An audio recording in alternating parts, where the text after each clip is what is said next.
Aujourd'hui dans Pop Life sur MCM, j'ai une confidence à vous faire. Depuis quelque temps, je joue à la poupée Barbie. Mais à la Barbie David Bowie.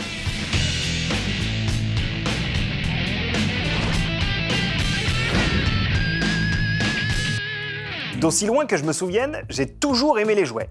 Et j'ai aussi toujours aimé David Bowie. Deux passions intenses, dévorantes, mais qui ne se sont finalement jamais vraiment rencontrées puisque personne ne semble parvenir à produire une action figure officielle de David Bowie. Alors il y a des jouets Freddie Mercury, des jouets Kiss, Metallica, Korn, Alice Cooper, Elvis Presley, tout ce que vous voulez. Mais pour avoir une action figure David Bowie, le seul moyen finalement c'est de se rabattre sur la figurine McFarlane Toys dérivée du film Labyrinthe. And one of the most innovative forces in modern entertainment, David Bowie.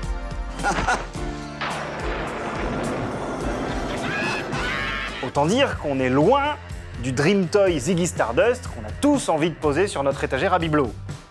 C'est irritant. Disappointed! Mais heureusement, il y a Mattel, la maison historique des maîtres de l'univers, des Popples, de Big Jim et de Barbie. Barbie, indéniablement, l'une des franchises de jouets les plus populaires du monde depuis 60 piges. Mes premières émotions, mes premiers applaudissements, ma première ballerine, ma toute première, ma préférée. Pour célébrer les 40 ans de la sortie de Space Oddity de David Bowie, pas de Mimimati, Mattel a donc décidé de sortir une Barbie lookée comme Ziggy Stardust. Le truc cohérent, c'est que Bowie, à l'époque, il jouait à fond sur son androgynie, donc très logique de le voir adapté aux traits féminins de Barbie.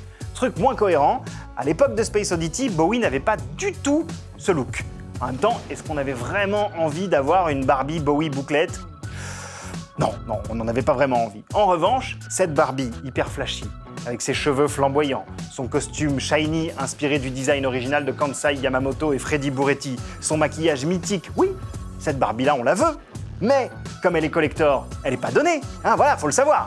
Elle était vendue à 50 balles sur le site de Mattel et elle est déjà sold out, donc il va falloir passer par les arcanes de l'internet pour la pécho. Désolé.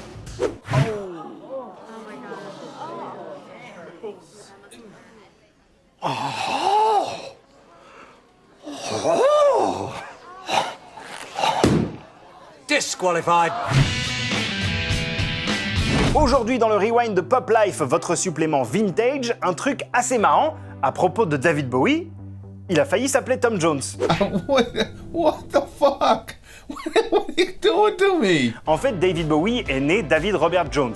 Son petit pseudo dans les 60s, c'est David Jones. Mais le chanteur des Monkees s'appelle pareil et son groupe devient de plus en plus populaire. David opte donc pour un nouveau pseudo, Tom Jones. Sauf qu'au même moment, aux États-Unis, un certain Tom Jones cartonne avec le single It's Not Unusual. Deg de deg, David finit par adopter un nouveau pseudo, Bowie. David Bowie. Pourquoi ? Parce qu'il trouve que les Bowie Knife, un type de couteau à la lame ondulée qui tranche des deux côtés, c'est joli.